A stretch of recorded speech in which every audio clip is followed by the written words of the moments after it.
Okay, so is dit die verrassingskamer. Dit is die verrassingskamer uiteindelik, né? Waarna moet ek kyk?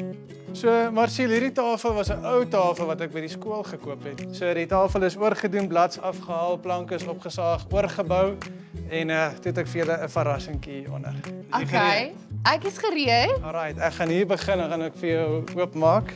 Daar is nie nog so 'n tafel in Suid-Afrika nie. Nee. Dis Ja. baie spesiaal. So, ek hoop om die hele reeks gaan daar om hierdie tafel gekuier word. En eendag as ek dalk oud is, gaan ek dalk terugkyk en sê, hoorie, Hier's waar dit begin hier's het. waar dit begin het. En ek wonder of jy my dalk kan help om die tafel te voltooi. Maar kom ons sit eers, dan kry ek dit goed vir ons reg.